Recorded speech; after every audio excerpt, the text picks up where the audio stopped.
Hi, everybody, and welcome once again to our weekly Spartan Sports Report here on TV3. I'm pleased tonight to have as my guest Ron Wiley. He's pinch hitting for Sam Harvey. Ron, welcome to TV3. Thank you. Yeah. I'm excited to be here. I mean, we work other times. Yeah, we work a lot of times together. Other places, but this is the first for you. Yeah, exactly. First time seeing you really sitting down because you always usually stand up doing everything. So, and we're really pleased to welcome for the first time Trent Liggett from middle school here at CHS, or at Connersville, I guess it's CMS, I should say, instead of CHS. Trent, welcome to the show. Thank you very much. Glad to be here. You're an athletic director? Yes, athletic director and assistant principal at the middle school. Big job. Well, big jobs. It takes up most of my time. I'll bet. We're going to talk a little bit about football because high school football is still going on, and an Eastern Indiana Athletic Conference that Connersville belongs to is still represented by the East Central Trojans.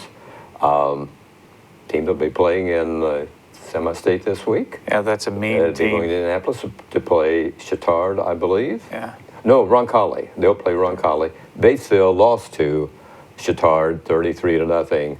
I'll bet Batesville, a tough team, and what hit those guys, I'll never know. But Chittard hit them. Hit them hard. 33-0. So Batesville is gone. So the only team remaining in the conference that Connersville places East Central, and Ron, that's a team that doesn't make many mistakes. They won't beat themselves. No, they don't make many mistakes. And one thing about East Central that's great is that offensive line is a beast. I mean, they control the line. They control the defensive line as well.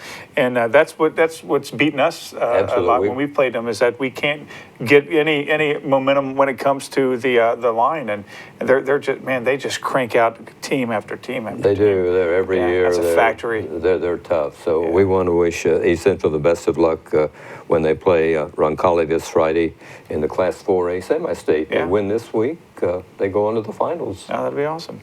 So let's hope for the best for the East Central team. Trent, middle school, how are things going? Well, we're getting the ball rolling, per se. In relation to basketball, we just finished up the fall season and had the awards program not too long ago and recognized the students. And with basketball starting, we have games about every night except for Friday, and sometimes Saturday tournaments. So we're just now starting that, and girls basketball tonight's the first night for open gym. So as we speak, the girls are down in the gym right now, playing 5-on-5 and 3-on-3. So. But we had a great fall season. A lot of good role models are coming out of the middle school, athletic and academic, and we're really proud of them. Yeah, guys had an 8-1 record in football. I know that has to please head coach Adam Kelly out of CHS. Yeah, he's looking forward, I'm sure, to seeing our 8th grade bunch come to the high school next year. I keep teasing him, telling him we're holding them back and keeping them here for another year, but I'm sure that won't happen. But we're really proud of our football program. We have good kids coming in up to Coach Kelly this next year, and not necessarily just on the athletic end of it, but the academic part of it. We had a lot of kids with 4.0 GPAs on the football teams this year. That's what it's all about, students first, then athletes. Oh, yeah. Student athletes, which I tell you, kudos to these kids for that. What kind of a program do you guys have as administrators to ensure that the kids have good grades and can qualify to play? Well, it all starts with the coach. We do have a parent meeting at the beginning of school year to let the kids know and the parents know the expectations are held at a higher standard per our student athletes, and they're kind of looked at in a different light in relation to both in the classroom and out on the playing field. And I always tell the parents, if there's any issues per se at school, the parents will get the first phone call, but the coach is helpful in relation to keeping those academics up. Not too many times I have to get on the phone with the coach and say, hey, we're having problems with an athlete in relation to grades. Can the student athlete go to tutoring? And the coaches are all open for any academic help that the kids could get above the athletic end of it. So we look at academics first and then athletics second. Good. That's how it always should be. Absolutely. What are some of the teams you play? Well, you mentioned East Central. In relation to football, they're the standard at the middle school. Same as high school. They're what we look at is where we want to get. But Batesville, we play the surrounding county schools such as Centerville, Cambridge City, Hagerstown. Okay. We travel to Sunman, South Dearborn. We go down to St. Louis and Batesville. During our basketball season, we have 4 home tournaments, which we invite teams to the tournaments on Saturdays. Good deal. On the basketball end of it, we can play up to 22 games scheduled depending on the number of games in different tournaments. We're in Richmond cross-country tournaments, Richmond swim tournaments. So I look at it as the more opportunities to compete, the better off the kids will be improvement-wise down the line. That's a real program, and you've got a lot of basketball going. As you mentioned, it's just getting underway. But how many teams do you? We have 8 teams total, 4 boys teams and 4 girls teams. And practice time and game time, we had to kind of finagle that with the high school end of it. But we make it happen. At the middle school, it's a little bit different from the high school. High school is more, they look more at wins and losses, which it should be. But the middle school, we want to see improvement. From the first game to last game, we want to see improvement out there, whatever that improvement looks like. Depends a lot on the coach. And then the varsity coaches have a lot to say in relation to the X's and O's out there. I know Kerry Brown and Michael Thompson are integral parts of our basketball program in relation to hiring and the plays they're running. They're very hands-on. So you have 8 coaches? 8 coaches at the middle school. Our new upcoming mayor, Harold Gordon, is one of our girls' coaches. Okay. He coaches the 7th grade red team. Our boys are going on right now with Chris Silcott. He's a post person, a mailman in town. We have Chris Bloom. He coaches the 8th grade white. Brian Munchell is a teacher at the middle school. He coaches the 7th grade red. And John Reynolds, he's a youth minister in town. He coaches the 7th grade white boys. So I think he's the Calvary senior.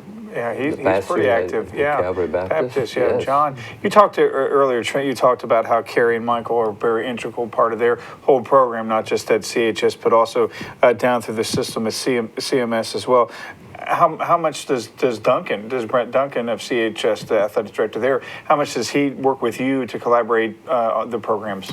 Well, we have to work together in relation to practice time because, especially with basketball, we only have 2 gyms. Right. We do use South Gym as a practice facility because we have 8 teams, but maintaining the practice times and all that, we have to work closely together. And then I just tell Mr. Duncan that, you know, the varsity coach is ultimately in charge of the overall program. So if he or she, whoever it may be, wants something changed, then by all means come to us. We're very open because eventually our kids will lead out to the high school feeder programs. So, Right. But he's very good at what he does in relation to communication. And if we didn't have that, our athletic program wouldn't be successful. Yeah, well, that you know, the parents have, okay, I got to get my child here, and then I got a high school kid. I got to, you know, it's got to be maddening for them too. And it's good that you guys work together to try to alleviate that. You've had a lot of kids come through the program, and you've seen kids, as we were talking before we get on there, you see a lot of kids come up that sort of, I may want to play. Do you guys encourage, what do you guys do to encourage kids to take up athletics? Well, we encourage, at least Mr. Elliman, another assistant principal, and I, and including Mrs. Denham, we encourage kids to be involved in something, whether that be athletics or a club or activity. But I think when kids are involved in school activities, they tend to like school more so. Right, sure. And that just wanting to come to school to achieve higher standards in relation to grades, being on an athletic team, you know, I'm in a lot of meetings, and the parents are like, well, what can we do to have them more successful in the classroom? And I say, why don't we try basketball? Why don't we try football? Why don't we try volleyball? Why don't we try something? And then that gets them near a clientele, I believe, that the success rate increases with kids being involved with school activities. Right. When I try to get into everything when I was a kid, I usually got into trouble more than anything. But athletics is something, and really, you talk about if there's drama clubs, anything, it's always something that you really, kids, like you said, gets kids involved, and it teaches them teamwork. It teaches them to work with other kids. It just teaches so many things that you just don't realize it until you get involved in it. And what got you involved to work to be an athletic director? Well, I've always enjoyed being around kids. I was a coach at Centerville as a varsity basketball coach there, girls, for a handful of years. And then I got my administrative degree. Eventually, the athletic end of it is somewhere that I want to end up. Yes, great. The assistant principal part of it is very time consuming, but I tell my parents of my athletes, the positive end of it is going to the games, being involved, seeing the kids out there compete. Sure, seeing the end product, right? But I think with the coaching end of it, it kind of got me into the athletics. Oh, sure, yeah. You had an award program not too long ago. I think that you gave awards to the most valuable youngsters on sports. Would you like to talk a little bit about? Well, I'll tell you what, our coaches at the end of the year sit down with the team and they go through who is the most valuable player, the player that meant the most to the team. May have been the running back that scores 2 or 3 touchdowns a game, or it may be the person on defense that their job is to shut the main player down. But ultimately, that decision making is left up to the coach. And what they do is they get input or feedback from the team. And if there's a close vote in relation to the MVP, then we either do one or two things, depending on how close it is. We either make 2 co-MVPs, or we make one decided by the coach. In this case, we had a young man, Clayton Garrison. He was our MVP of our football team. We had, if I remember right, 17 players ended the season on the 8th grade team, which was 8-1. But those 18 players meant a lot to the team. But according to the team, he was the top person for the MVP. That's great. That's great. Has a 7th grader ever won it? Well, each grade level has an an MVP. MVP. Okay. Yeah, we give out MVP, Most Improved, and Best Mental Attitude. Oh, good. Well, these youngsters are 13 and 14 that you're dealing with, aren't they, mostly? They are, The 13, 7th 14. and 8th graders, right. Right. A youngster comes from elementary, from the 6th grade. It's quite a change to go to middle school because of, well, it's just a different environment. How do you guys handle that?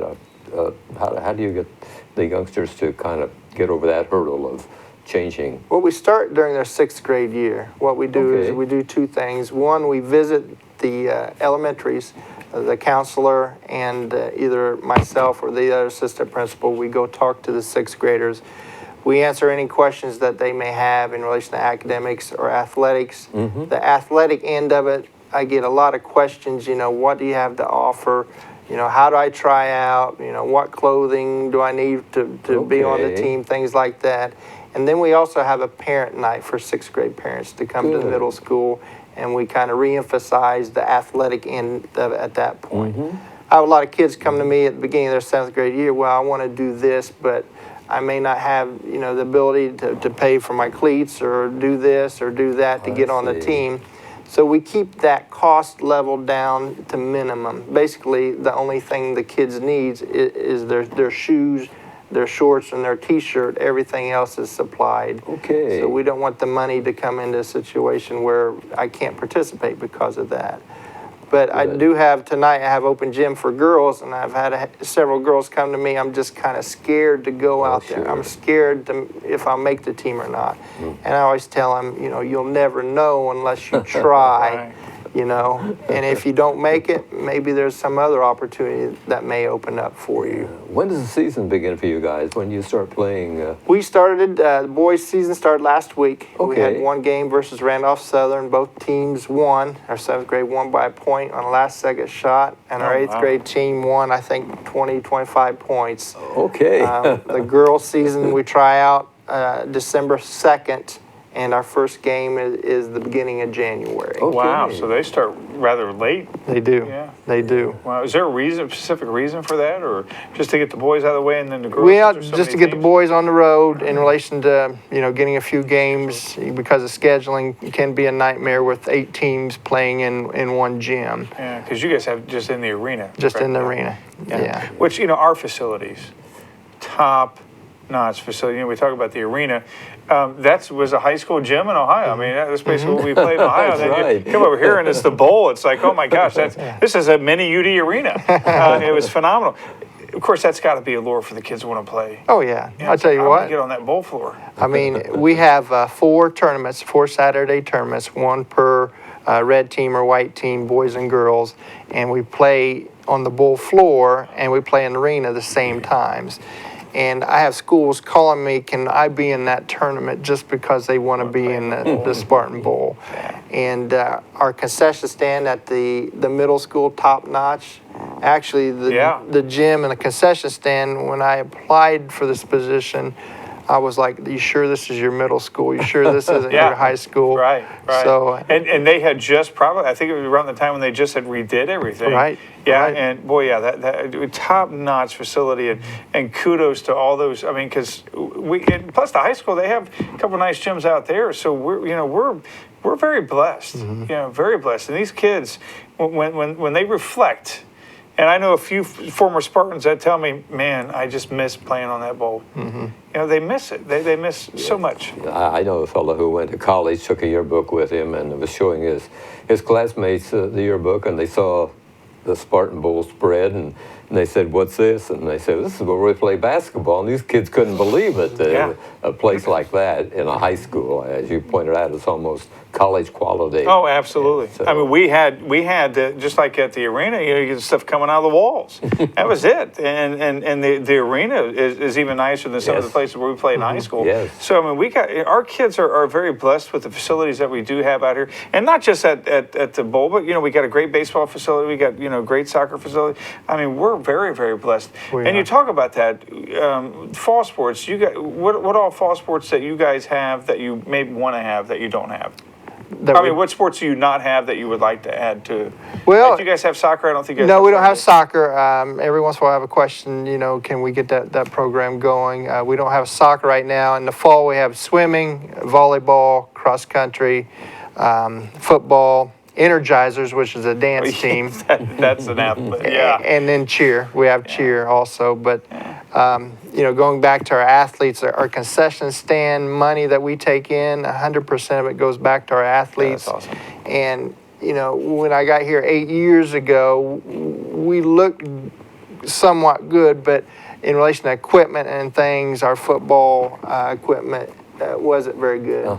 But now it's to the point where most everything's new throughout every sport. And I tell the coaches, always tease them, we may not win every game, but we're going to look better than that other team going out there. So. And again, when you became the athletic director, I mean, there were things that obviously you want to create a great program for the high school, but the equipment is important to have. It is. It is important to have. I never forget when I was young, we didn't have the top-notch equipment that we had, but I remember first time we had something covering our neck for catchers. That was out of this world. It was just one of those dangly things. It really didn't protect anything, but it was the fact that we had something like that. Now they got all the top-notch stuff to protect these kids, and wow, it's in relation to safety, just in relation to football, the helmets. Right. They're top-notch now. They're really lightweight. Right. I mean, you're talking $100 to $200 a helmet just for one student athlete, and what parents are starting to understand is the money that goes in a concession stand,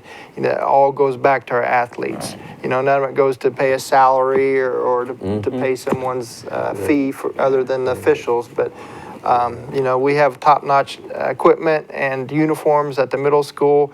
Since I've been there 8 years, we've replaced all uniforms. We have all new uniforms across the board. But we can be real proud of our schools and our athletics here in Connersville, I think. Yeah. Oh, there's no doubt. Yeah. There's no doubt. I mean, well, even just think of I know they talk about the Babe Ruth field down there, but that's a phenomenal facility too. I mean, we are just really blessed with having so many areas. And you talk about that. Now, we talked about you being a feeder program to CHS. What about the elementaries? Do you guys try to recruit down the elementaries as far as, hey, come play? I know you said you visit, but does it start at 6th, or are we talking Pee Wee leagues, 3rd, 4th? You guys go down there? Well, actually, the middle school, we don't go looking for elementary kids to participate at the middle school. What happens ultimately is the varsity coach. I give Kerry Brown as an example. He's very good. He has a youth league he runs on Sundays. getting people to buy in, not necessarily just from Connersville, but the surrounding schools. Yes. And not only gets the interest in his sport, boys basketball, but it also draws money back into the city of Connersville and ultimately back into his basketball program. But every year these varsity coaches get out there and do the footwork per se in relation to elementary, getting the elementary kids on board. Oh, wow. And it just benefits us because our numbers at the middle school, we have 600, a little over 600 kids at the middle school. Half the kids are involved in an athletic team throughout the school year. So that's incredible. Yes, it is. Speaking of sports and basketball, we had a girls' game here in Connersville. We have a little footage from our telecast of Lady Spartans. That's coming up this week. Right. And here is the report from the last Lady Spartans game.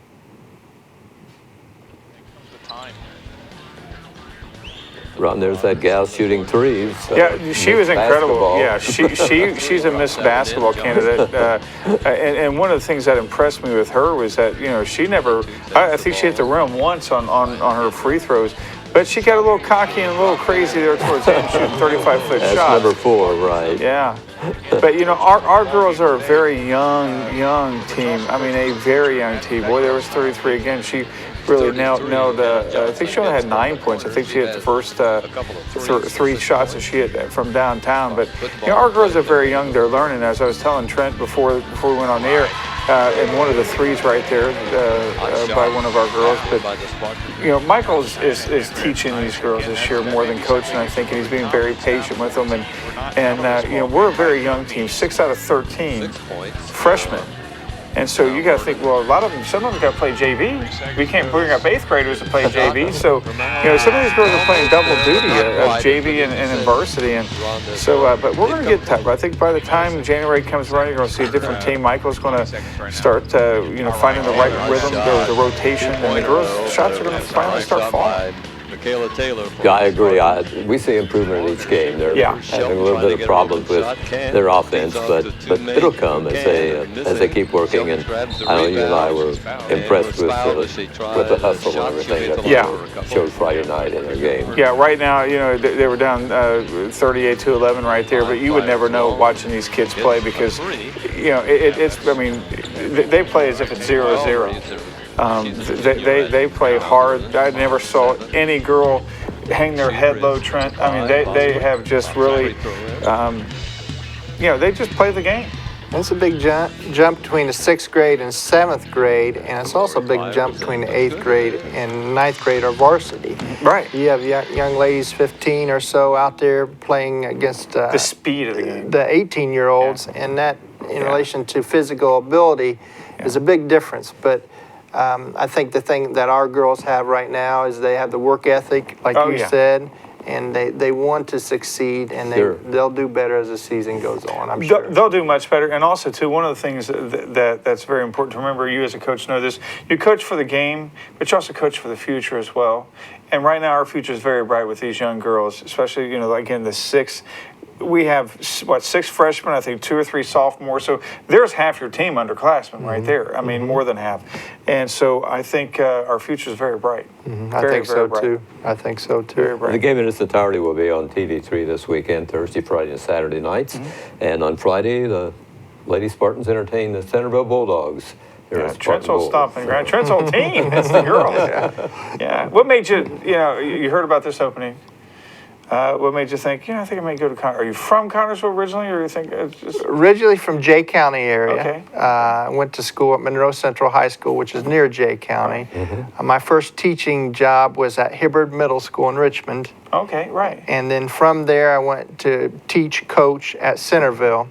And that's where I got my administrative degree when I was there. And then this was the opportunity close to home that... me and my family, we couldn't pass up, and I'm here now. So glad to have you. Here. Wrestling is another winter sport for the middle school. When does that start? It starts middle December. Okay. With workouts. Our coach is Coach DeGroat, Steve DeGroat. Okay. And he's coached a handful of years. He does a really fantastic job with the kids. Matter of fact, we have both males and females on the wrestling team. We kind of open that up to anybody and everybody. They have to meet certain criteria making the team and maintaining their eligibility like everyone else. But the thing about wrestling, different from other sports, is it's tough mentally and it's tough physically. You have to be at your A game, because you're basically competing not only against yourself but that person on the other side.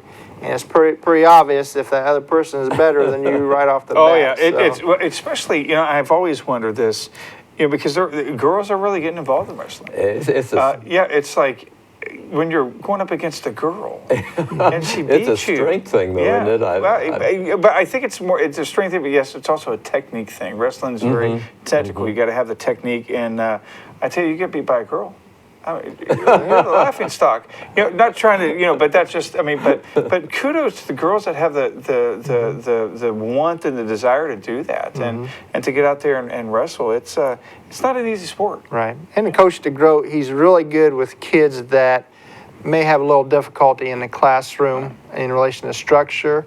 That's one sport that we kind of look at if you have any issues in relation to self-discipline. Coach DeGroat almost runs it like a Marine Corps tryout, but he's good at what he does, and he takes teams that I don't think in a given year would do very well. By the end of the season, the last 3 years we went to the tri-tournament.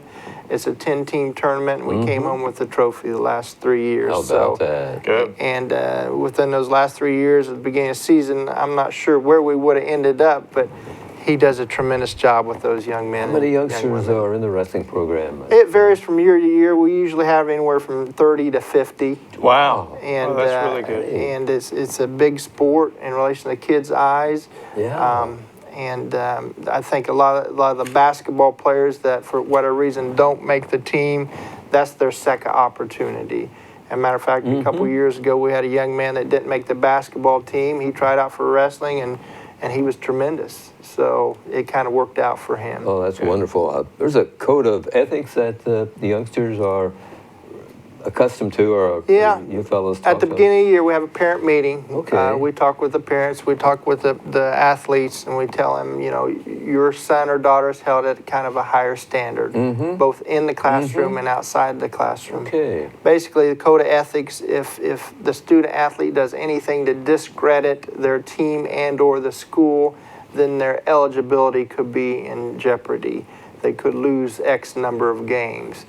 And out of the 8 years that I've been there, that's affected one student athlete. The student athlete did something outside of school that involved the police, and the parents weren't very happy at the time, but they got a handle on the situation, and he did graduate high school a couple years ago. Okay. And he did fine after that. But, in relation to athletics, I tell the kids that the teachers are going to be watching you in a different light, the administrators, and I ask them, is that fair? And I say, probably not, but you guys are role models once you put on that jersey.